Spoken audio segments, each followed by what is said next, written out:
JD In The Duffle Bag podcast, right? Obviously, you know who it is. Chuckie Online. I'm with a goat.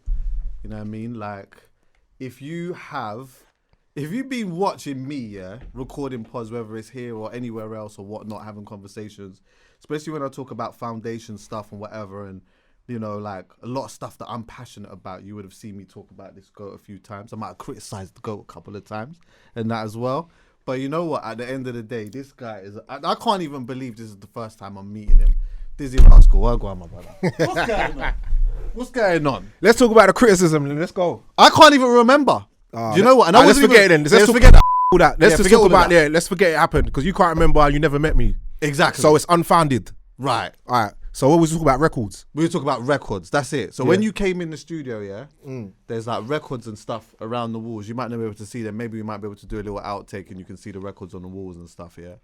As soon as Dizzee came in, straight away he said to Dan, yo, what was the question you asked him? I asked him, what's the situation with the records? Like, why are these records? Like, right. Because I see one of them, the first one I looked at was like an Inner City records over there, actually. Inner City. Okay. I was like, okay, because I'm thinking, see, we was talking about this building's been... like they've been revamping it. So it's an old building. So I'm thinking, okay, did they use this studio back in the day or something? No. That's what's running through my head, isn't it? Yeah. But I never got the actual full story of what he said. I think he just picked the records. He randomly picked them, yeah. But even then, which I was saying to you before, like obviously I still got all my. Have you still got yours? Yeah. Have you got all of them? I've got most of them. So half of them, I've got DJ Target's tag on them. So all my jungle records. Yeah. A lot of them because they're ones I bought off Target when I was like 14. Yeah, and then if he just gave me a load. When I guess when he stopped DJing Jungle, he gave me. Because you was a DJ obviously before, people exactly. might not know that. Yeah, so like, DJ. See, actually, even that, yeah. So see all your records that you got when you was young. Did you just get them from Target or like buy them from Like was you so different record shops as well? Did you hit Black Market? I don't know if I went to Black Market at that time. There was other ones about though. I remember there was one in Angel. At the end of Angel, Angel Market, someone will correct me. It's got a proper name in it. Over in North London, there used to be a record shop right at the other end, not the main road, like the other side. There was one there. I've probably got a few from Rhythm Division and a couple other places and that. And then sometimes you just buy them off other DJs who just have tunes in it, you know, like they'll do swaps and that. Do you know, like obviously there's gonna be a lot of people that don't know like Black Market records and that, yeah. But like that was a legendary record shop, and obviously I was a proper youth, yeah. But like I just always, because like we didn't have social media them times there, so I didn't know what anyone looked like. Right. I used to just go outside the record shops here and just hope that one day I was gonna meet someone, like I was gonna meet a DJ or meet an MC or whatever, yeah. But like I possibly could have met like one of the DJs or the MCs could have walked past me, and I would not have known. Right. I would never have known. Because I didn't how was we to work out who was what and who? Do you understand what I'm saying? Nah, you're right. That's how it's mad because it was the same for me. I used to listen to pirate radio hard. You didn't know what people looked like. But luckily enough, obviously the main station that I thought Rinse, like they were around my area. So I saw G, I saw Wiley, I saw Target. Yeah. Target first. Target was like my first point of call because he lived on the estate next to mine, but it was near enough my estate. So I can't remember how I found him, but I just used to just go to his house. I used to just go there and jam with him, buy records for him and all that. He proper took me under his wing from young still. Yeah. We only ever knew what was like, and do you know what? That's like, not just with music though. I feel like that's like a lot of things in life. Like growing up, I only knew really what was in my area. Do you get what I'm saying? Even when you look at now, like people that might have been like disfortunate or whatever it may be, yeah. On my estate and in my area, we all pretty much saw the same thing. Maybe certain levels of it, you know what I'm saying? I'm reflecting a lot on that now. Like a couple of my brethren and that were really, really, really going through it. As a man that's a little bit older now, I'm looking at like some of the circumstances that people were living in. To me at the time, it was just normal. Like we just always in that same thing. Do you get what I'm saying? MCs, music-wise, I only knew what was in my area. Now, obviously, for a lot of kids and that, or for a lot of young bucks, like they're seeing a lot more of what is outside of their area, which gives them a lot more things to compare themselves to, whether it be music or even just live stuff. Do you get what I'm saying? I see it with the drill stuff because I always compare it. Like, so my generation, we always looked up to America in a way. other than someone like myself who said I listen to pirate radio, listen to the Rinse, Cool, Deja and all that. I wanted to be like them. Right. As much as I wanted to be like Tupac or and all that as well. Yeah. But then with my generation, Dipset and that come along. Right. Dipset and Mobb Deep and then with that, the Smack DVDs. Yeah. So then when that whole era come on, that's when guys got a more of a up to date. Was more up to date. We could see what they were. What they were doing. Yeah, I'm trying to be clear on my words, but it was just more up to date. So that's when guys were like, the swag was like, if you see, I had the big jacket with the badges and that on it. That was me because Santana had it. Yeah, I wore that at the Mercury Awards with the Air Forces and the shit. I did all of that. So yeah, we could see what they're up to. But then fast forward to like the drill generation. Yeah, like I spoke to Scribs and all that about this. It's like they could see what Chief Keef and that were doing, like, as it was happening. Yeah. So this and then the same with like the Gunners and all that. These boys, it's like now. So that's why everything's just way more connected. There's no, even with records back in the day, like DJs would go to America and bring back records. They'd be 2 months ahead or something like that. Nah, everything's just bang, just at the same time. That's why when there'll be guys that I remember when the Gunner mixtape, Gunner and Baby come out. It was already like almost number one in the charts here, and I hadn't even heard of them Too Tough yet. Yeah, I hear that still. But because it's now, it's yeah. mode, There's like, do you know what? It's mad, yeah, because you just made me think about something. There used to be that thing of like, say like a tune might come out, yeah, and then it's like, it's kind of proper buzzing on the underground or whatnot. You get what I'm saying? And you know what? It might be floating around there for a year and a half. Right. Before it starts to become a big thing. Like now, it's like, if it pops, it just does a madness straight away. Yeah. I Love You was like that. I Love You was something yeah. that grew from the land. And some of the stuff up in the corner was that. Yeah, but in this day and age, yeah, things are just bang. Look at, what's the one that just went number one? Russ. Yeah, Russ and Tia. Bang. Still off the back of Keisha Becky, they just put the groundwork in. They work as a team, like it's something else, and I'm a fan. Yeah, their thing is proper. Yeah, proper. I've liked Russ from Olympic Chinging. Yeah. Them three. You know what's mad? That little era of drill,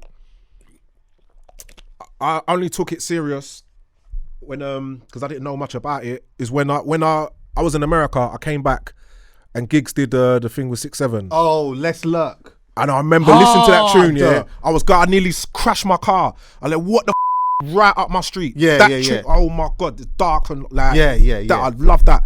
Hey, if you haven't heard that, yeah, go back right now, pause this and go and watch that video. I think, I don't know if it was on Link Up or whatever, yeah. Right. But Let's Lurk, 6-7 and Giggs. That Mad. thing is a madness. Because before that, there was the kids at the barbershop arguing with me about drill, and it's the first time I felt because I didn't. I thought like they all sound the same, and then I had to check myself like like I'm that age now where the thing is like I'm not getting it. Yeah, and the youths was so firm. Yeah, that I had to check myself like like them man. He's saying it with so much chest like he's barely left school and he's not having it. Yeah, so. Let me listen to this thing. And then the more and more I kept listening and going back and arguing with him. And then I realised, I'm actually waiting for this to drop every week. Yeah. And I'm listening now to you're it. plugged And I'm in. I heard the, the AM and the, I listen these times, innit? And then I realised, I'm actually a fan now. Like I listen to this, I drive around to this. And then the one that got me, Lowski, Taze and Russ, Olympic Chinging. Yeah. And like, I know the whole thing with like, as I've gone along, I've like done the background into it. It's like, okay, nah, it's rough. Who gets on with who don't? Yeah, it was the other one, the other mad tune. Not 012. What are they called again? The one that Digga D was in. That tune, No Hook. No Hook. I don't know that. Wait, hold on, mate. My phone's off. That his crew, the crew he come from, foul. But that between that and Olympic Chinging, the audacity was mad. Yeah. But the lyricism, though, I thought, these guys are top-notch lyricists. In my head, that's what I was thinking because the shit that they're saying, a lot of them don't necessarily get enough credit for like how they're putting words together, Right. and like what they're and like their storytelling ability, probably because of some of the things that they're saying and whatnot. Yeah, But it's mad how we accept it from America and don't question it, and we always Exactly. have. Yeah, Like, we always have. And I always with the production, and when I thought about To Ashley be Rah, fair, though, these guys, yeah. What you To saying? be fair, I feel like the first uproar from like music that came from people like us, I'd probably say was like what I saw anyway. I did see like some women, some girls that had a little bit of an issue sometimes with like what was going on, like with what like certain guys were saying in tunes or whatnot. But even then, I just think that like enough of the time, if the tune banged, like they were just still on the vibe. It was the girls who like nothing bangs or reaches the top without the girls anyway. for real. So whatever's popping off. Remember the strip club era in that when there's all that stuff was going off and that. Yeah. So, Yeah. yeah. And anything that pops off is the women is usually behind it. It can't pop off without having women. That might sound stupid, but yeah. I believe that. With the drill thing though, just quickly, I think that like for me, I thought the same as you, yeah, in a sense that it seems like everyone sounds the same and whatnot. But one of the reasons why I realized, even down the line, why that's like a mad comment to even make, yeah, is purely because I feel like there's substance to it, but depending on the angle of which you come, where you're coming from with it. What I mean by that is, yeah, with everything, with any type of culture in terms of like music or whatever it may be, yeah, if something becomes popular, naturally you're going to get a lot of people doing it, and naturally some of the people that are doing it are going to be inspired by people inside that are doing it, and then they start sort of emulating each other and whatever, yeah. But there's always a bunch or a crop here that set themselves apart and that sound super, super different. Like the heady ones, the and Russes. that goes, like, we can go back even into grime and say exactly the same thing, you know, where some of the olders would have turned around and said, like, all these men sound the same. To me, you couldn't have told me that, because I would have said, no, what? You telling me a man sounds like Dizzee? You telling me a man sounds like D Double? You telling me a man sounds like God's Gift? Like, might have been even more variety back then. yeah, for real. Maybe cutting through. If it was drill, at least you can argue that it is a lot of the same one flow that's being used. But in garage, there was a certain one flow that was being used at a certain point. There's some things that just go well, especially with a song. Yeah. Where both garage and grime were MC based and started off not necessarily about the MCs, it was about the DJs, and the MCs were there to host. That's what MC was, innit? Where it feels like drill was just about songs or gangbanging, innit? Yeah, they're not. Yeah, they don't. You can't just give them a microphone. Yeah, You can't just. you know what? There would have That's the slightly thing be I some miss. though that came from the grime school. Yeah. Slightly, I feel like with a lot of music. That's but, the one thing. If there's one thing that I would say I would have loved for them to incorporate, is an element of that. Purely because some of the rhythms, bro, are so tailored for that. Some of the rhythms on itself is tailored for a man to just come in and just do a madness if you just give them a microphone. But it's just not really. It's not that culture. Yeah. Grime come off the back of a whole like two major massive cultures, or three really, because if you want to count the happy hardcore days that ended up going into the jungle days, jungle drum and bass days, they ended up going to the garage days. Yeah. It all ended up. They was all based around MCs spitting, like I said, either with a DJ, being about the DJ. Things so that their culture's different, even though it's still a sound system culture. The drill stuff. But I think they was as much influenced by obviously Chief Keef and that, like, especially with 6-7 and that. Do any of these guys come to you like and discuss the business with you? Because clearly, it's very different for them how it was even for you on a come up. Do you have conversations with them about? Sometimes but it depends who wants to listen, man. It's like you can't always have them conversations. So sometimes I might chat to, I don't know, Hardy Caprio. Like I'll have a conversation because he's really business minded. Yeah, like he'll actually listen. But everyone else, I rarely bump into these guys though. Yeah. But when I do, it's always love. They'll tell me, oh, yeah, man, rates your thing, Yeah, all that. It's always love, innit? But I never have like loads of time to sit down with them. And to be fair, sometimes I'm still learning the business as well. This stuff that like For real? I'm finding out. Yeah, because you have to think about how you come into changing, it. Things are changing, but there's stuff that you just didn't even know because you're just busy just being a artist or a musician. We didn't know it was gonna pop off like that. If you're being honest, like how? We'll come off the back of So Solid and Pay As You Go and Heartless. Heartless had one tune, but as far as the sound system culture, by the way, that song is called Heartless. It's called the Heartless theme, innit? Just for people who want to go back, and I like to do that, innit? Like, yeah, but to give them props, which I'm about to do, they didn't have the biggest songs or career as far as music. No. But if you want to talk about that generation from them, So Solid to Pay As You Go, which then we came after. Yeah. Aside from Garage, obviously the Creeds and all that, Heartless were the ones who were like popping. They just didn't translate to songs, innit? Yeah. So they were a vibes thing. Yeah, it was a exactly. vibes for them. Like, come to a party and vibe it. So my point being, and aside from Dynamite, there wasn't loads of people that popped off before, man. So it's like I'm saying there's no blueprint. Yeah, for real. So we didn't necessarily know it was gonna pop because no one had, especially on a solo thing, and kept going. Yeah. So just things have just had to learn along the way, even down to how much harder it was for me performance wise. Like I just like. It hadn't been proved. So there's times at festivals where they make man use a band. It's not band music. Right. Stuff you know what? like that. This is because, alright, bro. Okay, I need to give some people some context here, yeah? I talk a lot about, from stuff from back in the day and whatever, and like comparing. And let's not talk about still. Like, you think about it. No, let's do that. Yeah. Because the time that I was popping off, remember, is that all the indie artists, so we weren't getting offered the same stuff that they were getting offered off the gate, out of the gate. The percentages was super different. All that, just money or just deals up front or any of that. And them times they don't even know nothing about that. I'm coming straight. Did you sign one of them? What's that? Did you sign one of them deals? A 360? Yeah. There weren't no 360 deals that then. We're talking about 2003. There weren't no 360 deals. There wasn't a 360 But I'm still coming off the back of selling white labels to record shops from the boot. Me, Wiley, Target, everyone from that generation, that's what they did. It was passed on from, I guess it probably started with the I don't want to say dancehall, reggae. Yeah, of course. Blue Note. Yeah. Everything came from that whole setup. Brother, I guess. I could tell you actually, yeah. So like when I was first like getting records and stuff, right? Is it Blue Note? Blue Beat. Blue Beat. Hey, honourable shout out to Tigo, So yeah, from Blue Beat, when that stuff was coming into England, because the guys from here were importing the records over and all that, especially we're in West now, so there've been like record Dub shops vendor. around here. Exactly, all that. That's Dub a whole vendor. nother mad history. Yeah. You've got to do a documentary on that, man. Listen, I'll be down for doing that because even when I started buying records and that was a thing that I was doing to copy my dad. My dad was a DJ and that. So then but I'm a kid. So if I've got £5 or £6 or whatever, I'd find my way to Dub Vendor in Labatt Grove, and this is how it used to work, yeah.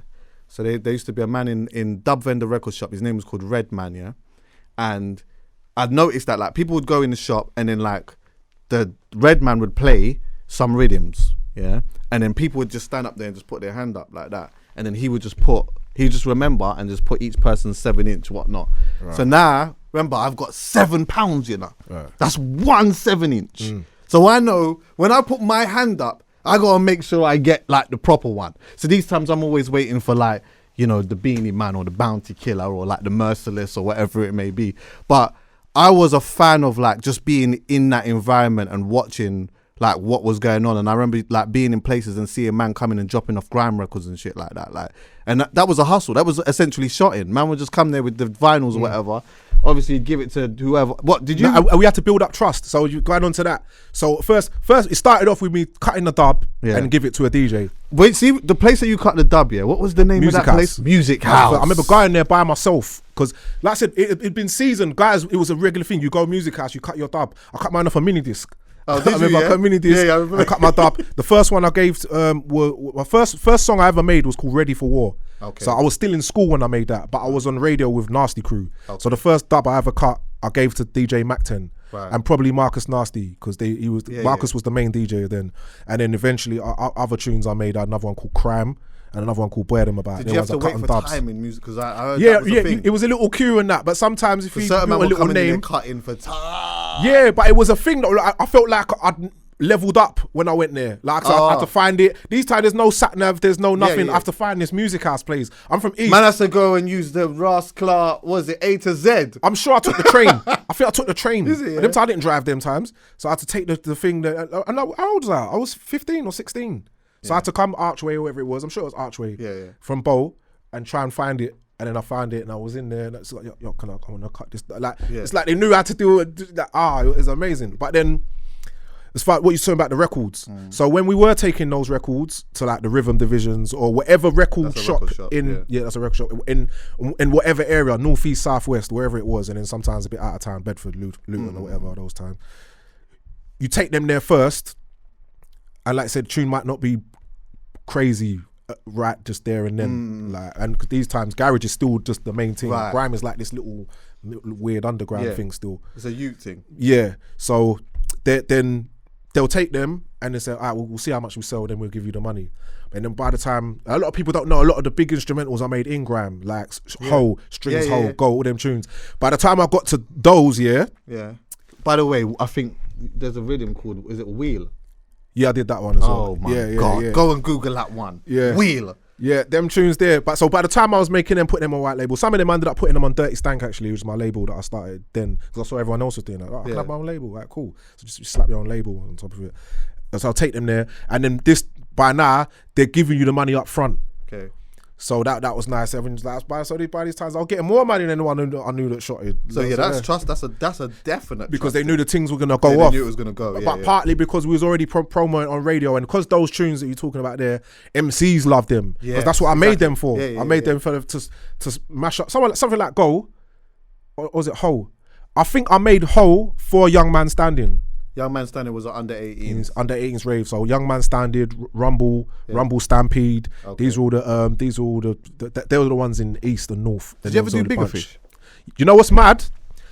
I was sparring with Derek Chisora. Yeah. The other, like, don't ask me why I did that. But I did that. I was sparring with him, and I bumped into him a few times. But then he said to me, "You don't remember me, innit?" I said, "What do you mean?" Like, he said, "Bigger Fish." I said, "Bigger Fish." Oh my. Got Bigger Fish. Like, you don't remember I was in Bigger Fish, like back in that, because he's a couple years younger than me, but he was at Bigger Fish. I remember, and it's like, if he didn't say that to me, this is like a few months ago, I would never remember that name again. Right. One of them ones. Bigger Fish was like one of the biggest under 18s in like in West and like Northwest sort of and area. That's, you know what it was as well, because that took me to that area. There would have been no reason for me to go there. This is the thing, yeah. It's like, honestly, when I was told I was having this conversation, I was like, there's a couple of things here. There's so many different conversations I could have with you, bro. Like, so many different and you know what, bro? I wish people would. And also, like, all of this time, this is the first time I've ever meeting you, which is nuts. Because, obviously, I've been around for a little while or whatever. But I was there, I saw a lot of stuff. Do you get what I'm saying? And I always remember, like, there was an under 18s in Tudor Rose, which is in Southall. Stop it. Right? And I always remember my brethren, Speedy, he was an MC as well. He's come to me and he's like, rah, like, there's this MC called Dizzee, like, and he's hard. Then I'm like, is it? He's like, yeah, he's probably sick, whatever. Then he starts saying this boxing MCs like my name was Frank. Then I'm like, what? Like, what are you talking about? Like, what are you talking about? Then I heard you on Ice FM with Wiley, and honestly, bro, that set there changed so much for me, because all I could ever listen to at that point was that. I was so sold in that moment, that set there just became life to like me and my brethren and all of these type of things. So when I go back now as an adult and I think to myself, okay, boom, you're from East, obviously before that you was a DJ, you're doing what you're doing, you're like doing under 18s, you're building your rep and all of these type of things, as an MC, but like coming out of your block, and like going to places like that and getting the reaction that you was getting, like do you ever remember like how that felt, or was you really like just sort of, you see when you've got I guess you see a kid who loves football will go anywhere and play football. Because when you're playing for like not Sunday league team, I guess they see that level of team before you go to the next ends and you play them, innit? Yeah. That's what it felt like to me. I was just going to a next area. It brought me into all these different. That's kind of how I navigated London. I knew East and I knew North and I knew South a bit through just. Again, some of it was through that though. Yeah. Like I used to go Deptford Youth Club. This is before I was even in Roll Deep. It's mad because I was talking to Big Nasty about it. I used to move with Essentials. So I used to go south and link them. And they used to be on this station. It was a weird, I thought, what's this weird station? He said, yeah, man, this is digital radio. I said, what's digital radio? Like, what the digital radio? You know what I'm saying? All the way back then. Them, by the way, do you know who had one of them? Oh, what was his name? AJ. AJ had one in Hounslow, and I can never remember the name. That was the first time I met Jammer and D Double. Okay. Yeah. And that always sticks to me because I remember like he's like a fat. Like I was in a crew at that time, so I had a crew called Fatal Attraction and whatever. I was a DJ, but I used to just MC, and I just built my name in my. But that's what. Yeah, that's what you always want to MC as well. Yeah. Because that's what everyone was doing in that too. So I just built my name up doing whatever it was that I was doing. But I think AJ was kind of like a fan of what we were doing, and then loved what you man were doing. So he tried to like put us together in a room to just catch a vibe. But in hindsight, that wasn't the move because these men are from here, I'm from there, and there's that natural testosterone ego kind of thing where it's like... No, it was amazing because for me to get back to the point here, what you're saying about going to all these different ends, there was obviously tense, but the love was mad as well. Like, and sometimes we're stepping into war zones. Like I'm stepping into situations sometimes that I don't know. Like, I'll say everyone's seen Blue Story, whatever. Yeah. That's my era. Like, I was in the club in Ghetto, and then Peckham Boys come and shut it up. Yeah. Just it's that time. I don't know I don't know. I'm just here to spit. Like, and it's just popping off. Like, it's mad. Also, for extra clarity, every bar was a rewind bar, and I think that was because every single bar Dizzee had was it was a rewind bar, and it was because obviously the tapes and all that was floating around. So everyone just knew, like, especially if there was like the same one, like the same tapes going around, you just become familiar with all of the lyrics. No, it's like the promo. That would have been the social media in a way, and that's what radio was. And it was live a lot of times. People used to wait to lock in, and I'm from that as well. I'm a fan of that, so that's why I ended up going into that again. But back to like going to all the different ends. When I look back at it now, like I'm so like happy about that because I got to see the hood in a positive way. All right, there were shootings, there was this one, there was mad things going on, but at the same time, you had people who had beef with each other in the same dance, and it didn't always kick off. No. It was love. They come to see, man, and like I said, because of those tapes and that. It was that I didn't go to other areas on no negative thing. I went there and it brought people together. I'm in Tottenham. I'm in Peckham.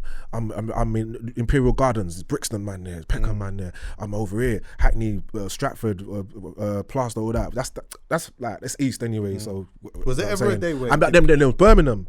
Then Leeds, of course, and Bedford, Luton, Manchester, all these, and then Manchester, all these different places. I got to see. Did it ever get sticky for you at any black? Is there a standout moment for you though where you went somewhere and it did just get sticky for you? I went Iron Up, I didn't go too well. Oh yeah. That weren't great. Yeah. We can laugh about it now, But other than that, there was just always like the looming threat of it. Sometimes guys will try and enjoy you or make you think there was something was gonna happen. Yeah. But overall nothing really popped off. There was always just the threat of it. Yeah. But those times I'm telling you, all I wanted to do was go there and just spray and see my rhythms fuck up the dance. That's all I cared about. That's it. So like I'm trying to think. Back then, did we look at Dizzee as a producer?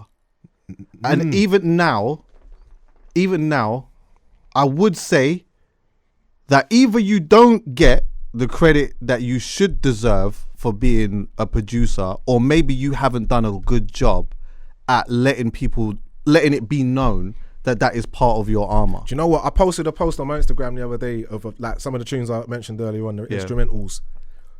And the amount of people that like, fuck, you made that. They didn't know. Because I was so busy being Dizzee the MC, people weren't clocking like those tunes. And guys were smashing them tunes up, a whole gram scene. The only reason why I knew these things is because of the geek side of me, bro. Otherwise I would never have known. But it's not like you didn't have a producer tag or nothing like that. Nah. Then and then I don't want to say, yeah, this one's my tune. I did this. That's true. Take the man off the mic and let everyone know. You know what I mean? I love you. I still found that out kind of late that you produced that though. But even then, and that kind of goes to what we were saying before. I heard the instrumental before there was even a song. Right. Do you get what I'm saying? And for me, that instrumental was floating around for a little bit. Do you understand what I'm saying? And then it ended up becoming It ended up becoming a tune. Right. And then it ended up becoming a real big tune for you in a certain dynamic at that point. Right. But like, yeah, I think I mentioned that to say like, yeah, had that have been in this era, I think literally that would have done a whole complete different thing in the way that people would have seen it. Do you understand what I'm saying? Yeah, but people, again, that whole argument about the Godfather and all this stuff there, if they would have known, no, actually, I made these tunes first. That set everything. Yeah, for real. We was all in that studio. I used the gliding square, which is what people say is the Esky stand. Oh. I just use it on a different tune. Who produced Ice Rink? Was that you That's or was that Wiley's Wiley? tune, yeah. Oh, okay. But then, funny, even with that, that's not even a song. I know. Do you know? But it got pressed up like a song, and I ain't seen no P. So, Google this. Yeah, go and listen to Dizzee on Ice Rink.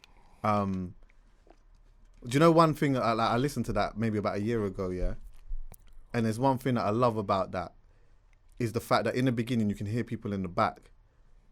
You can hear just people just talking in the back, yeah. And in my head, it's like it paints this picture of like being in a gritty little studio or whatever. Man, them are just there, and it's like, alright, cool. I'm just gonna spray because everyone had a version of that. yeah. There was must have been about 15 different versions of that, which does make me mention, and I was going to talk about this a little bit further down the line. I feel like we don't talk about Commander B enough.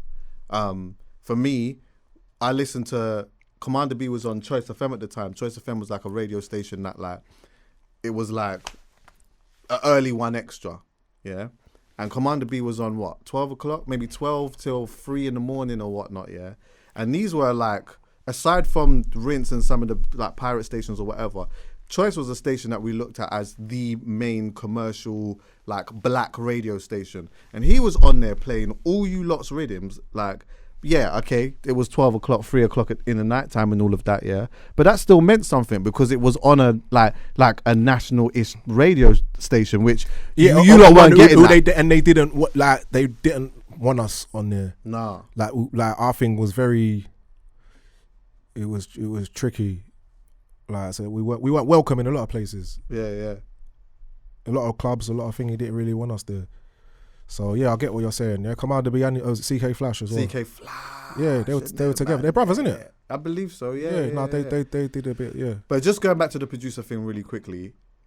Yeah, I don't feel like you actually have done a great job at letting people be known that that's your thing. Are you back at that now though? You're like, is that your bag now again? I didn't like, you know what? But what did I do a better job at? Being an artist. Being the artist. Yeah. Like I've been nice for years, but like I've done a lot, like enough. Yeah. So whether I didn't get the credit as a producer, it's like okay, but you lot know me, innit? Yeah, I hear you know enough. Yeah, I guess like your peers would have known anyway. Anyone that was around, anyone that was there, they would have known. But did you essentially take a break off just producing anyway? By the time my fourth album, so when Dancing Me, Holiday and all that times there, yeah, I stopped because I was riding off the back of massive pop tunes. Yeah. And by the time of my third album, I just got sick of making beats, and I wasn't feeling what I was making. Right. And now understanding it now, because it was for a different purpose. I wasn't in the places that I made those tunes for. Yeah.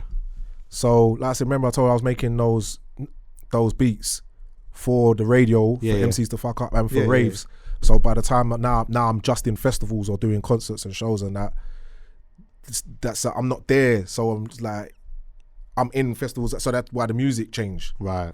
So you make music for the people in front of you. Right. Like that's the easiest thing. Of course, yeah. I'm gonna get a little bit more into that a little bit later, yeah. But like, I wanted to still stay in that era a little bit of like Boy in the Corner, because that came out, and obviously we all know what that did. Ended up doing a complete madness and all of these type of things, yeah. But even just before all of that, did you, from a competitive nature, see anyone as a threat? As a threat? Yeah. Like, did you see anyone either side, whether it be in a room full of MCs, or even like as an early artist, did you see anyone as like a direct competition to you? I don't think so. Honestly, I just think it was just a competitive thing as well. It was just always that undertone of what bar did you just put? Yeah. So like see the thing with me and Titch on the roof. Yeah. that was genuinely over. I said the what lyric. Oh, stop that, start that, get that what? And he didn't love that. No, he was upset I did it. Like when we was in the car, I linked him a couple of days after. Like, so we're in the car, I've been sitting there, so like, yo, so like, what was all that? Because I've heard all this, like, he's got to do this, Yeah, he do wants that, to do, yeah. all this stuff. And then I asked him, he said, "Nah, man, you said that what lyric?" And even I you see, like, that's like the world stopped. I said, did he just say that? In my head, I'm thinking, did he just say I said the what lyric? Is that what this is? Now I realise, people say what they want about him. They think he's Rambo, the god of the roads, yeah. But he really wanted, what in his heart, he was an MC. Yeah. He cared that much. Yeah. Like, he was that passionate. Like, he loved it that much that he thought it was that. So my point being that, yeah, people were super competitive, our generation. Because I guess it started with us, innit? So it was a thing. Because to even get on the mic back then, even from going to the youth clubs to you had to almost force your way on. Yeah, definitely. In the first place. Yeah, definitely. So you had to like be the loudest. Yeah. Or be the, you know what I mean? Yeah. So it was bold. that. You had to be bold. Yeah. And show an extreme amount of level of confidence. Yeah. And arrogance to a degree. To a degree, yeah. I guess, yeah. You'll start, or roughness. Sometimes maybe start your roughness. Some guys are madman on this, like, that's who they are. Like, is what it is, isn't it? So there was always that thing of, I guess, but then I was still people look at me like I'm separate, like I've always been separate. Don't with no one. It does seem like that though. It seems like that because I don't like fuss, and I think the game, like a lot of our culture, are full of. Yeah. If we're being real, I'd have a lot of time. I haven't had a lot of opportunities to speak because I don't like it. I don't like chatting. I think people are, and I think they just chat a lot. There's a lot of draw outs, and I don't care. So that's why I've always kind of, and I know myself, and I know that I try my best to just be cool and all that, but then sometimes I can be very not cool. So I try and keep myself out of situations, innit? Yeah. So what was I saying anyway? See, we'll talk about this. Myself up. So people feel like I'm anti or something. Yeah. But the truth is, I took Kano to the studio to make Boys and Girls. Okay. I took him to the studio, and then he recorded the thing. So I was still back then. You're still connecting some dots and still like not fully detached. No, this is the stuff that people don't know about. I'm always about like somewhere. Like I'll chat to people behind the scenes. I'll be sitting in man's yard. I'm about in it. I just don't like unnecessary just chatting. I hear you. And showing myself and nonsense. Yeah. Because I've got what no stage patience. did you see like what stage did you see that and feel that like where early? I saw it as a thing early. I saw it was a thing in this game early from young. Saw the nonsense that was going on, the draw outs and all the, and I've said in it. I've just a lot of stupidity. Yeah. So I'm a dude that I actually don't like unnecessary violence. Right. But I don't run from it either. Of course. So I just try. I think it takes a lot of self-awareness though to know. You know what? Yeah. Like if I'm gonna hang around this, it's gonna make me feel some type of way. Yeah. So you know what I'm gonna do? I'm gonna just. I actually just like making music. Yeah. All I ever want to do, I don't even like doing promo. I don't like being on the camera. I don't like anything. I just want to make tunes. I just love the reaction. I love what it do. I love when people still to this day, especially my generation, talk about what that music meant to them back there because I didn't get to feel it like they did. Yeah, I know. You know what I'm saying? So I'm still hearing this stuff. But I was an area nightclub, bro. Right. I was there. I DJ'd there. So I would like sometimes, a couple times, Ingrid and Ricky and that let me do like because you know what, for me, I got to a point, I loved grime, but I preferred watching people MC more than me actually do it myself. Do you get me? So I stopped doing all of that. So I just carried on just collecting music and doing all these type of things and just trying to hustle my way through. But I know, like, I was at Area Nightclub and I knew what it meant. I knew how it felt, like, being in there. Like, as I was telling the story before of just, like, you know what, obviously you have the hip-hop, dancehall set, all of that, ragga, all that getting played, Then the grime would start. But then it would start off with, like, a couple of MCs Like from the, you understand what I'm saying? And then there was this thing where like it just started. There was to a just, vibe. bro, Yeah. No, and crazy. Like honest, it's so hard to explain to people. Yeah, but it would get to a point where it was like, and I think this kind of goes to what you were saying about, you know, being in certain hoods and that. Remember, think about like area nightclub. There was man coming from all different hoods, and it was in one space. Right. But as the night goes on, we're all locked in and tapped in to what's about to happen now. Mad. Forget about what I got with my man and what she's got with her or whatever it is, yeah? Like, Flirty D's here, Bashy's here, Right. D Double's here, Wiley's here, and then at some point, you're gonna come on and do your thing. Bro, like, I know you couldn't see it because you was in it, but I was there to see it, and I knew what, I go back to that, and I think that was such a euphoric moment, bro. Like a crazy moment. All around the country. Yeah. Like I said, it took me to different places, like that I would never have had no reason to go to. Yeah. And then by the time I would have had a reason to go there, I wouldn't have had no mad connection. Like it's amazing. Like I'm proper proud. Yeah. That I've got that. When people say, when America talks about when they talk about the hood and they talk about their culture, and I'm proud that like right now we've got our own, like. Yeah, for real. I think that was a start of that as well, because obviously for a lot of the time, you know, we used to look to Americans for a lot of things, Right.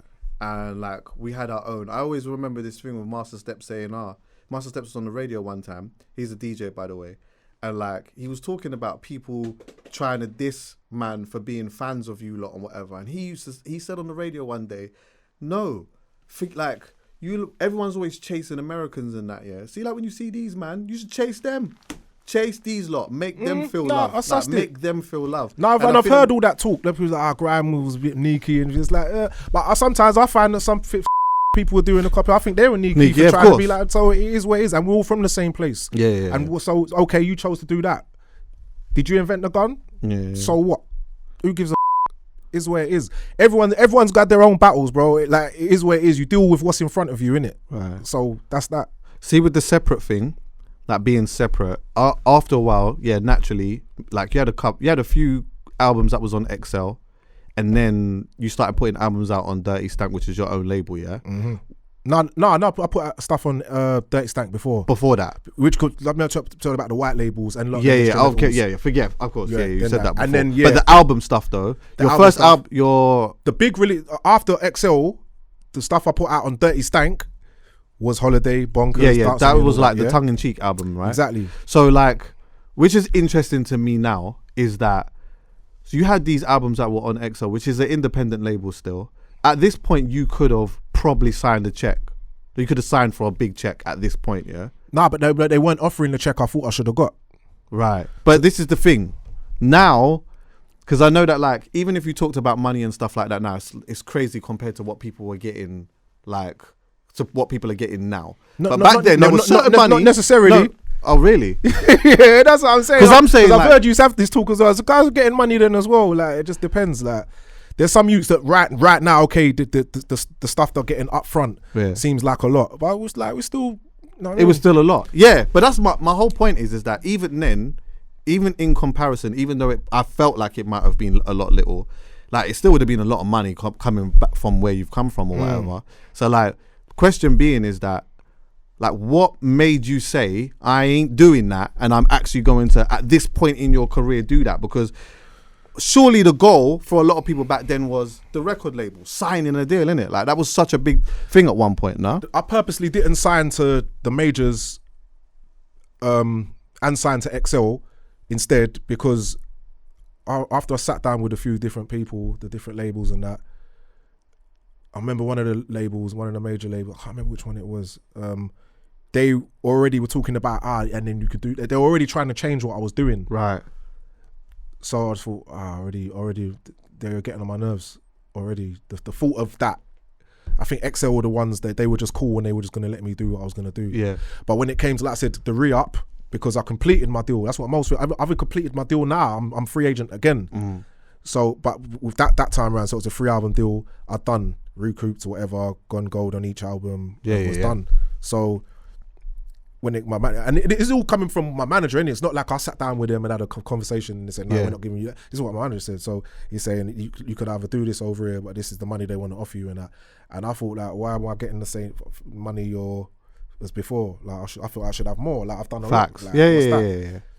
And so the thing to go independent again was like, the way I thought of it, remember, I've always been a fan of like Jay-Z and Master P and all that. Some people know that, and just the way they do things and that. And then I recognised that, well, I came in the game like that as well.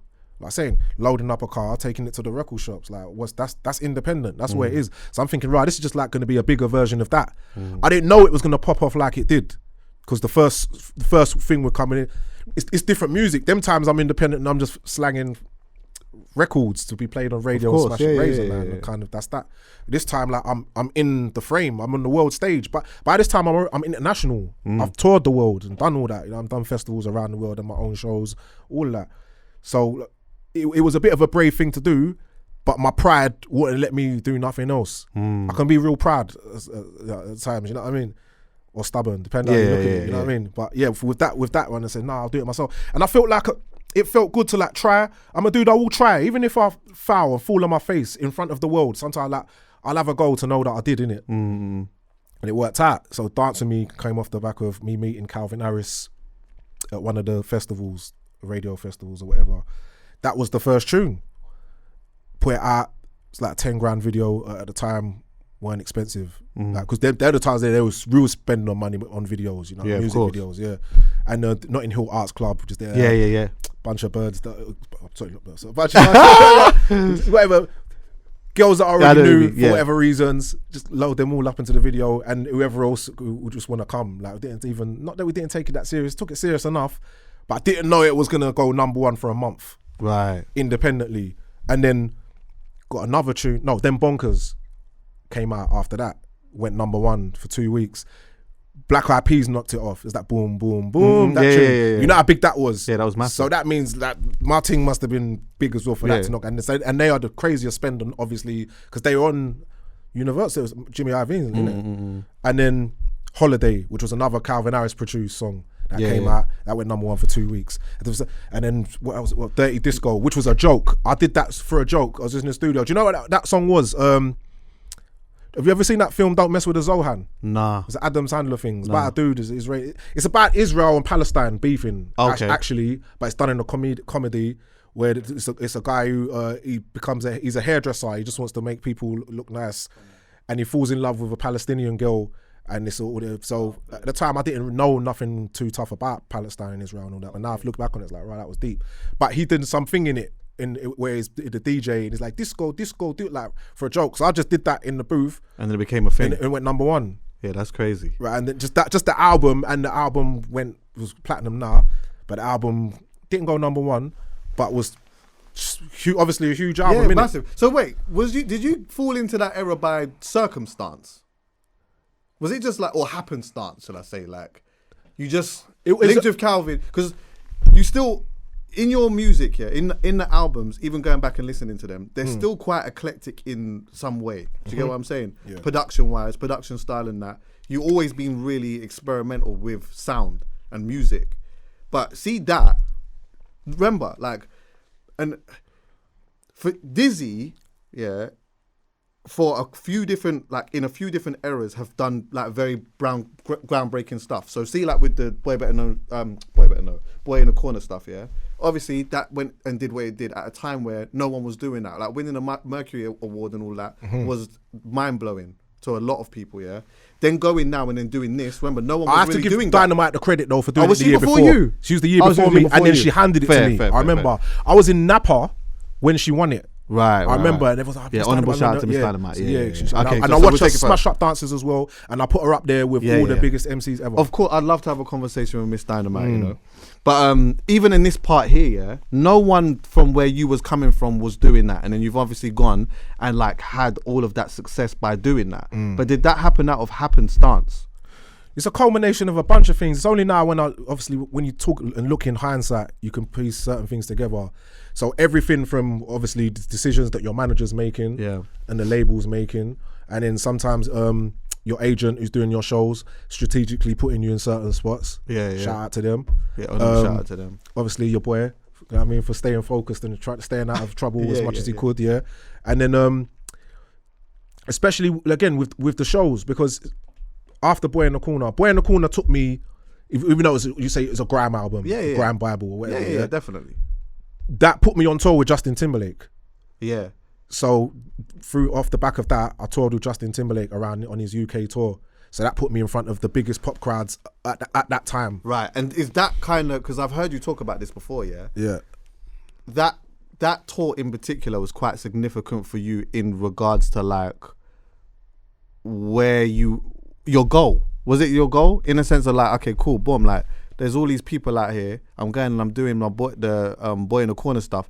It's probably not popping off the way that you're so used to popping, like especially when you're doing a support act. No, but it did. Oh, it did, yeah. It did, but there weren't enough for them to sing along to. Right. By this time, I've Boy in the Corner and Showtime's newish, so when I'm just spraying 32s at all these screaming girls, it's cool, but they've got nothing to sing along to. Right, so, which then changes, obviously. Then you start looking for that, right? And it's the same energy. See, when I was talking earlier on about when you playing football, you just go anywhere to play football. Yeah, I kept the same energy. Right, I'm going to do a show here.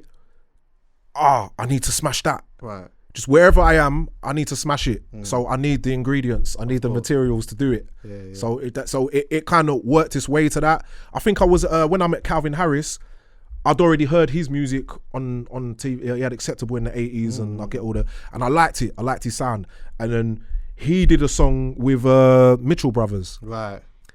There's one called Michael Jackson. I wish I could move like Michael Jackson. Oh yes. And I said, you can rap on his stuff. I forgot about that. Right. They're from East as well. So one of them's Gracious K's cousin. Is it? For real? Yeah, honorable shout out to Gracious.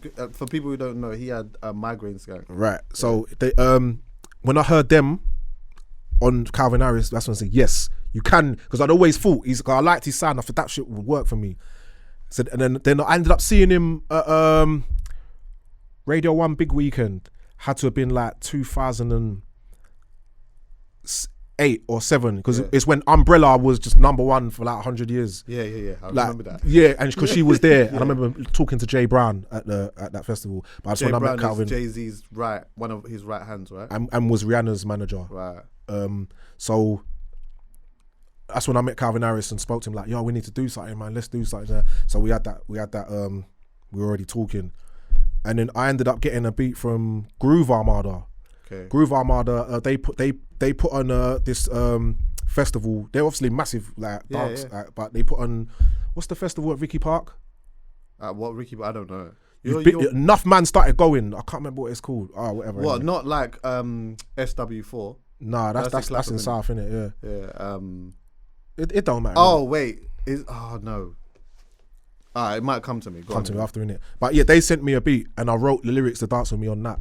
Okay. And then my manager said, "No, these lyrics are good. You could probably get a better beat though. I think you should get a better beat." That's when I hit up Calvin and he sent me the dance with me beat, and I listened to it and I was just hooked on it. And then that's when I wrote started changing things for you, boy. Yeah. That was, and then obviously, and then I kept. Sometimes if I work with someone that works, I'll get more of them. Innit? Of course, yeah. And then the Bonkers thing came from that. Just got sent to me. I was in America when it got sent to me. I was in Colorado randomly, and he sent that to me. So sometimes everything just comes together. You have them things where you can't explain. I can explain in hindsight, but maybe there's a bunch of other stuff in it. Yeah. What one thing I wanted to find out from you, around that time when you was having all of that success, was you still listening to grime? What that time there? Not loads. No. Because it wasn't like now. Yeah. Social media weren't popular. Now I wake up and go on Grind Daily, so it's easy. Yeah. Just crying. But there wasn't that, was there? Yeah, it wasn't. So you had to sit and wait for sets, innit? And by then it was all started to go on the One Extras and all different stations. Of course. Or Rinse become like more of a digital station in that. So you just see the odd thing that will pop off. Like I might randomly go Jammer's house. I might randomly go and sit with Skepta in his because I know house, you still kind of kept a close sort of ish relationship with some. Them man used to come to my house. Like that's what I'm saying. Like I know it looks like one thing because it literally looks like you're just super separate. Everything. I've never just liked talking for the sake of talking and just being about and all the time. And I know most of these guys don't like each other, or there's always something the grime scene, or just the music. It could be really petty and just dumb. And I can't be bothered. But I do check people on a one-away, just them on the ones like I said, they come to my house or I go to theirs. Enough people. Yeah. And did it like become like the music you was making at that time? Was that like a reflection of what you was listening to? Because I always hear you talk more about like, you know, some of the stuff that's happening in Memphis and Atlanta and stuff like that, was something that super inspired you. But on this side though, was that still a reflection of what was you making a reflection of what you was listening to, or just what was working? So at what point though? If you give me a year or a tongue in cheek. Okay, I'd say by then I've been to Ibiza enough. So by the time I got sent bonkers, I understood. 'Cause I didn't like that music. I didn't like house. Okay. I didn't like all that stuff. I thought it was stupid, and I didn't get it. Like, when I had bonkers, it was just that's like that stuff I hated when I was a kid.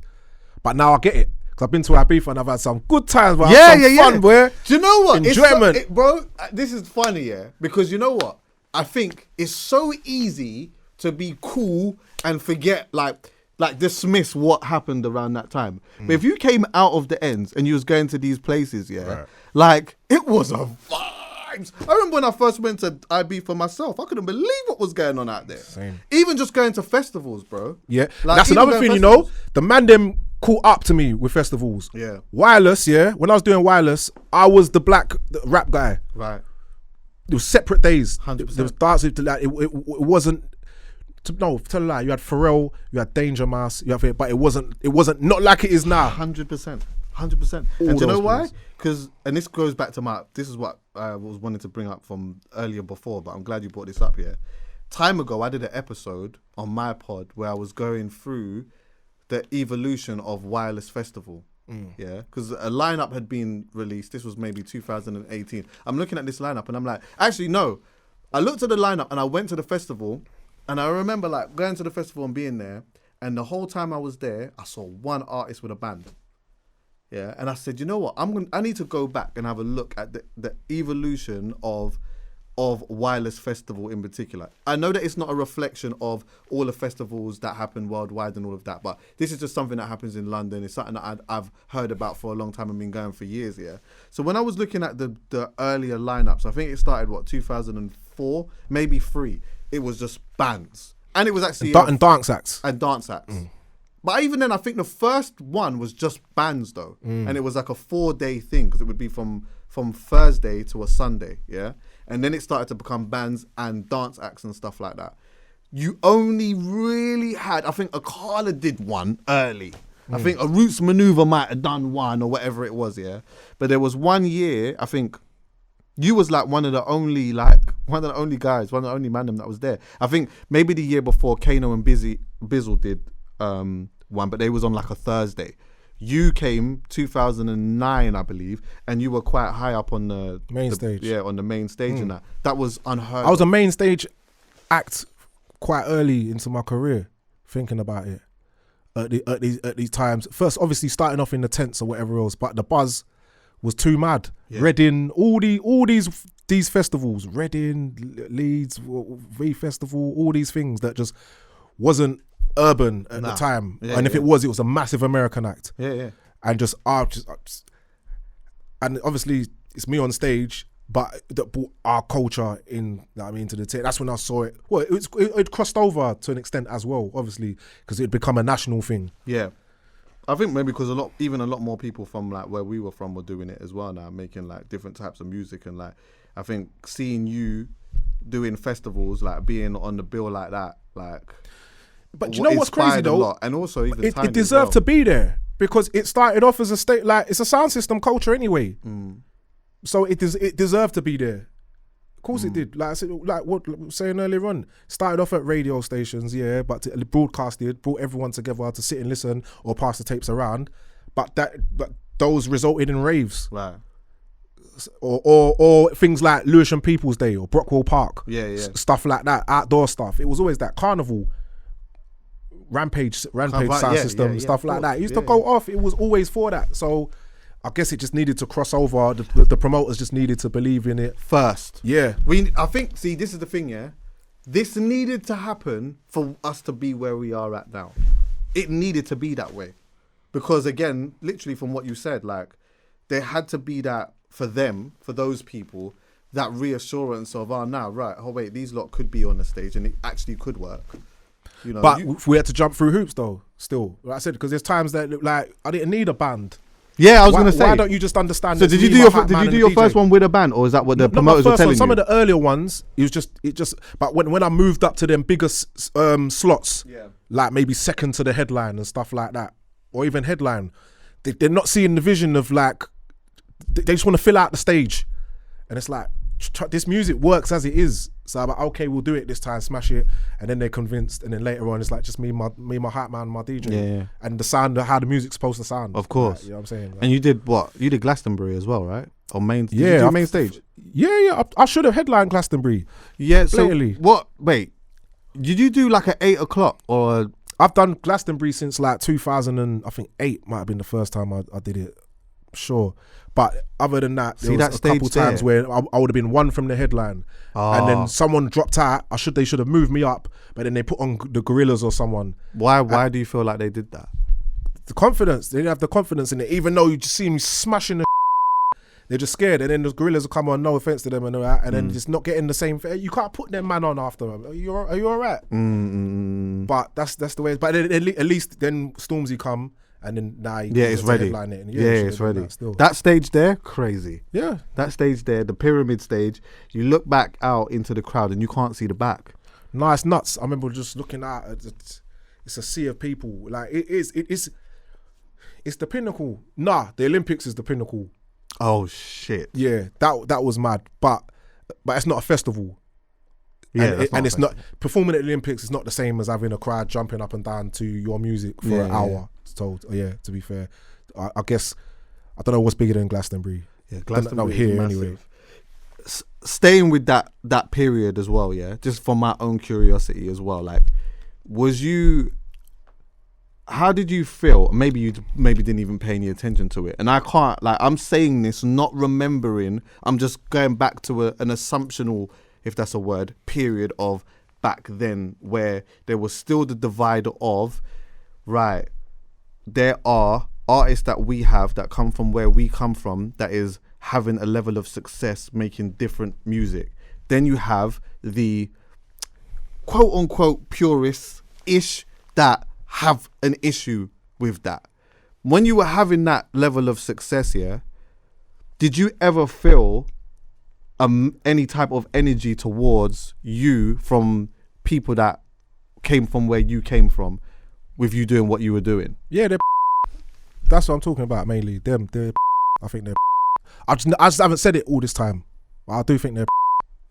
I just like for them to know that I think they're. That's how I feel about it. So because the other thing is, it's like, oh yeah, all right, cool. That's how you feel about that. So what? But then, like I said, I haven't done a good enough job about it. But you lot can't even do enough research to know how much I actually did, other than Boy in the Corner. You don't even know all these tunes I made. You don't even know there won't be no Esky without the I did, because he changed his whole sound through being around me. It was a trade-off. Like, let's be real, people talk like they know they was there. I was there as well. How about that? So there's all that. And then, okay, I took the thing around the world. I went to America, went to South America, I went to Japan, went to all these places and saw what it was doing there. Yeah, took it there in person, live in the flesh. I wasn't just representing myself. So what about all that then? Yeah, is that annoying? Yeah, because they're and they don't know enough about what they're talking about. How dare you? No, I hear that still. You can't chat to me. And they talk like they're more experts than me. I hear you still. It's not good enough. I hear that still. But I think as well, yeah, that like, there's a real interest. There's a big debate to have there about that. And even like... There's not. How about that? There actually ain't. They just think there is, because I haven't said enough. There's actually no debate. Really, you should be the Godfather. Godfather, do you know what? You see the Godfather, yeah? The Godfather... How do you feel about that? The Godfather, yeah, is there to be appointed when the father dies. I'm not dead. Right. How about that? But that Godfather. I hear it Like, though. that aside, yeah. Let me not take away what someone means to the people, because that's another thing. And another thing, let me just give a man his credit for stuff that I didn't understand at the time. Yeah. Wiley got me into a lot of dumb situations, as far as like always wanting to war MCs and all this other bull, these clashes of it. None of that's not me. I don't like that. I never wanted to do any of that. Your that bar was his says thing. different though. No, my bars just like, I'm from an aggressive thing, and like I'm not having it. That's my thing, innit? And I stand by it. And sometimes I had to. Yeah. So that's that, innit? But as far as like wanting to clash and do all this, that's not my thing. But as I come out of it, I realized, I never watched Sting and all this stuff when I was a kid. My dad's not Jamaican. My dad didn't have a sound system. I didn't grow up in that culture. I didn't even understand that that's what I was doing. Right. At a certain point. So it's only years later that I can, right. That's why he was always dubs and thinking that's what he was doing. So basically you was a part, because you didn't necessarily, a poet's going to love this one, because you didn't have so much of a plan, you was a part of someone else's plan. No, let's calm down. Because no, I know I had a plan. No, we're not doing that. Let me land, and then you can correct me. Yeah. No, let me say what I'm saying. Yeah, I wasn't part of no one's plan like that. He had his own plans and it didn't work out. So that's another thing that thingy, because but you still clashed and you still did all of this stuff though. Yeah, but I made album because that was my plan. Right. And it worked out. But my point with him being is that side of the culture. I get it now, because he was more veering towards that, and it wasn't necessarily a maliciousness or even him wanting to really start trouble necessarily all the time. It's just a very volatile time, of course, in history, or just in every ends. So sometimes people took it different ways, and it could go left or whatever else as well, innit? But I get it. But that wasn't my. That wasn't where I was necessarily coming from it, but I understand that he brought a lot of that to it. And then by the time it got to Eskimo Dance, he gave a solid hub for that. And even with the radio shows, it became more about that. Yeah. Even though that wasn't the first rave, because Bling, like I said, Young Man Standing, Rumble, those were the first Grime raves. Those were the ones who championed Grime and Heat FM. And a couple other stations, Deja, obviously. Grime started on those stations. Yeah, of course. I mean, before even Roll Deep was a thing. So, it's all interesting, and I think I could see easily as well, where like there's a misunderstanding that could happen in that, because you're right, like, and I never really hear you talk about that so much, where you didn't, your parents aren't Jamaican, you didn't necessarily come from that background and have an understanding of that, but ultimately you're the guy in a sound that you have massively contributed, if not started in, you know what I mean, it being what it is. And now you're ending up doing stuff that you may not necessarily in your mind really want to do, on a conscious vibe. But like, it's almost, you kind of accept it as part of it, because you're not an idiot. You don't want anyone to think that you're an idiot. So you know what, if I have to be in this arena and show man that I'm doing it properly, then I'm going to do it. Because like I say, back to thing, whatever I'm going to do, I'll have a go. Yeah. And then I did actually think I was that good as well. Arrogance or whatever, confidence or whatever. I'm not going to lie to you, bro. All the bars was tailored to smoke. I tell you that. So it worked out really well for you in that sense, because if you were put in that dynamic, you could handle that and deal with that. Do you get what I'm saying? And like I said, I had to a lot. Do you ever think about legacy?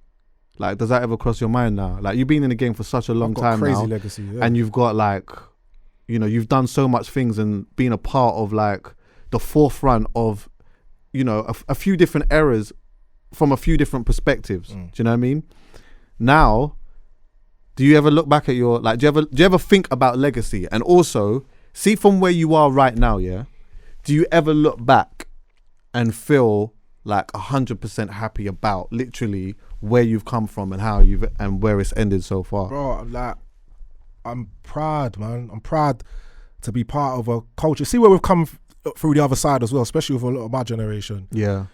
The love I get now. Like maybe 15, 16 years ago, you could walk down the street. You just might get into a madness with someone just because we're all young and guys have got something to prove. Nah, those same guys, it's just love. There's so much, like, it's just bliss. And this, the way the stories people tell me about how what some of what I did like meant to them and what it means to the bits, and like I'm a hood legend, like, yeah, for real. in this country. Like for real. Yeah. Like literally, bro. To a lot of people, like you're a superhero, bro. Like literally a I love superhero. that because I just what like the way I look up to American, or I have looked up to American stuff in the past.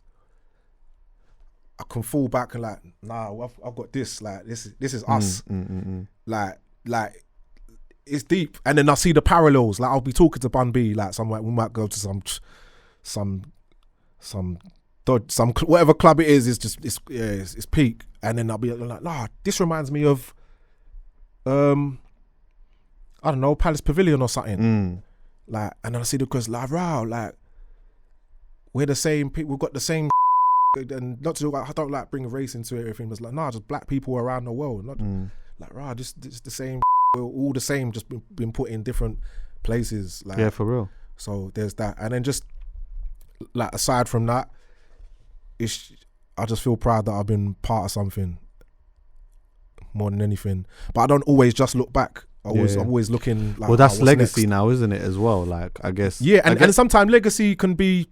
Like I said, it's different perspectives. Some people see it a certain way, some people see it another way, and sometimes I think you can start painting your own picture about what you thought it really was, and it might not have been that. Looking back, you start, oh, I think it went like this. Really, it just depends. Forward, I'm always looking forward mainly, because if I didn't, I wouldn't have been able to do most of the stuff I was doing. Yeah, man. So I'm assuming as well now, like you're happy at like, are you happy in your place now, like? In just your place in the scene now, and like where you're at musically and all of that type of stuff. I don't know what my place is. I don't know what my place is. That's another perspective of what my place is. Because I've heard, and sometimes the internet's a problem, because what opinion do you take on board? And sometimes you don't have a choice about what opinion you take on board, because your soul or your brain just takes whatever it wants to take. And it might not necessarily be good for you. Yeah. But you have to untrain yourself to do that though. And that's hard. I've got other to do though. Of course. You know what I'm saying? So I don't know what, like, from your perspective, what is my place in the scene? For me, bro, I see you as a person who now you've worked yourself into a position now where you can make music because it's fun, not because you have to. You're a superhero. You have a legacy and a career that is like set in stone, and I think that there's like still more of a purpose for you to have. I don't know what that purpose is, whether it is like, you know, you'll always still do music, but you're still a young guy at the end of the day. There's still loads of things to do.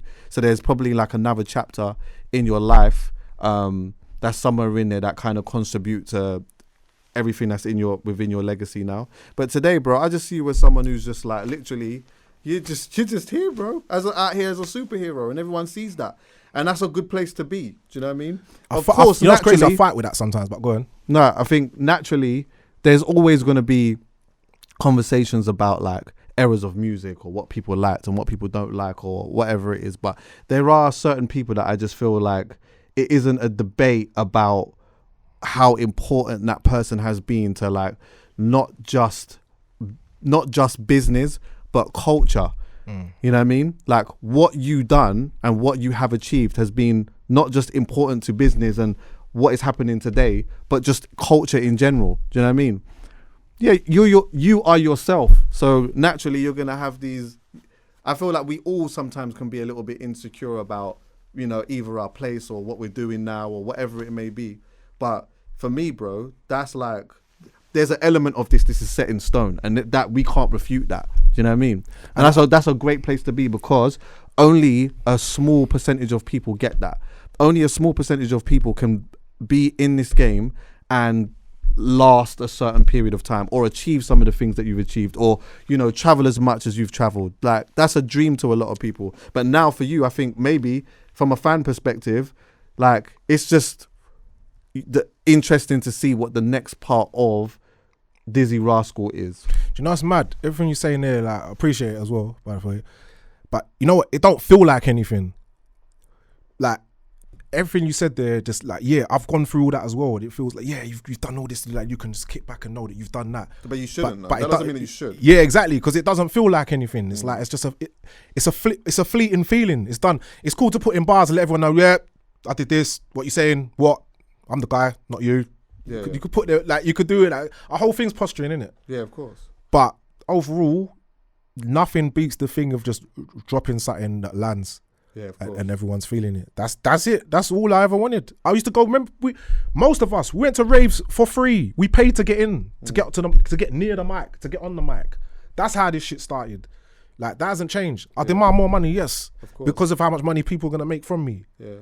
But the thing's the same. Anywhere I go, I need to smash it. What's the goal now, bro? I need to smash it.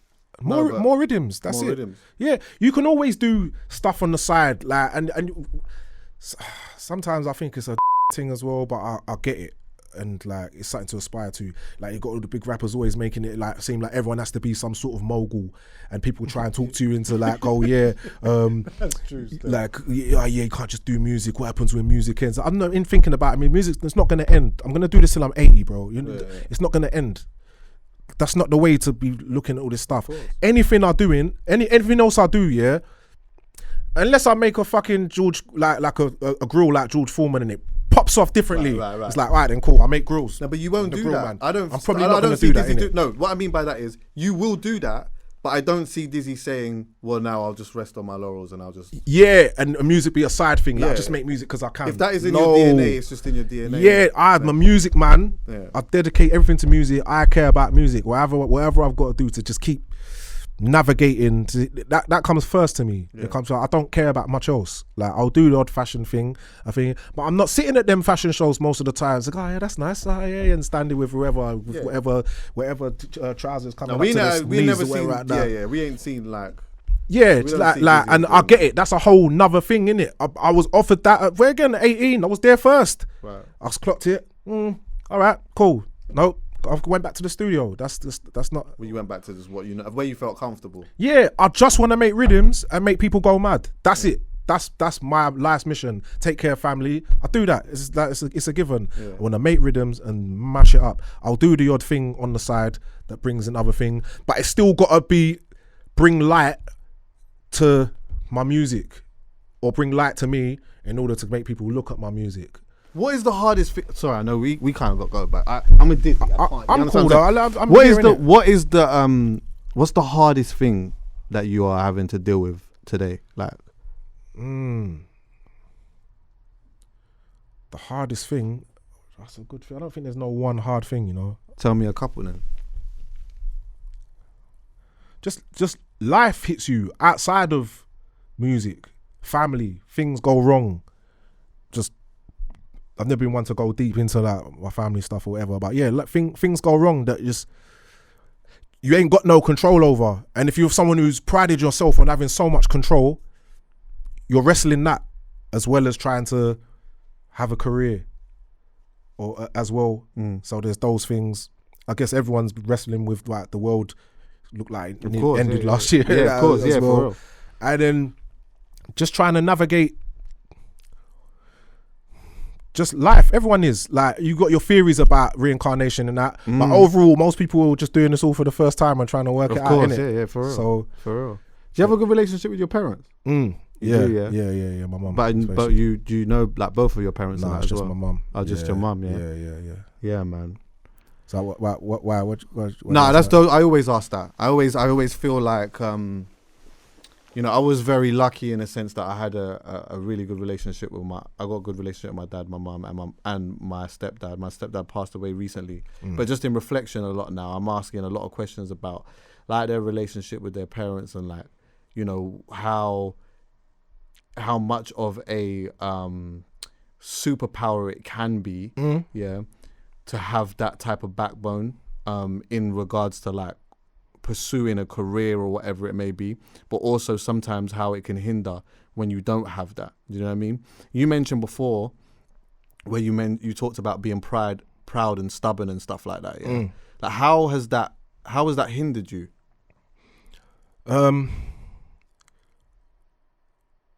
Sometimes whatever, just flying off the handle at the wrong time, when you think it's the wrong time, sometimes gives you more work. It's like throwing some dirt away and just having the next land on you. Facts. Sometimes that can happen, but then sometimes after that's cleared, it opens up a whole nother thing. Sometimes you actually just have to take a stand sometimes on certain things and just be proud. It's just the blessing might take a bit longer, but you might have just changed, rerouted yourself, but end up in a better place. Because it is ultimately, it's kind of on you, but and then at the same time, knowing that you can't control the world.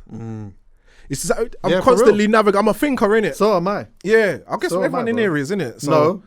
I reckon he's a thinker, the cameraman. Like, it depends. No, he's not. He's not. I but you know what? Thinker, sorry, Teague, I know. But it depends. Like there's levels to thinking. I think, bro, honestly, because I end up going down these rabbit holes and stuff like that, and I sometimes ask myself questions like, what is life about? Like, what is life? You know what? Life is actually what you make it for real. Like, you've actually got so much control. What you can think about, what you can focus on. Is in the past where I focused on darkness, and then there's other parts where I focused on the light. And if we bring it back to the music, I feel like by the time I got to the holidays and all that, that was some of the lightest part of my life, bro. It brought so much light and so much. And some people don't understand what it took for me to get to that. I was in a dark place when I made Boy in the Corner and all that kind of, like, it took me a minute to get to that, because I've been through like a lot. Some of these kids, for example, people think like you just go through, like, say like a stabbing or whatever, like and that's it. Or guys just go jail or get shot or shoot someone or whatever, go for all this stuff and like that's it. Yeah, no, that's trauma. Guys are living, whether you're in the receiving end or you're dishing it out, like this, and just everything surrounding it. Like, it's a lot.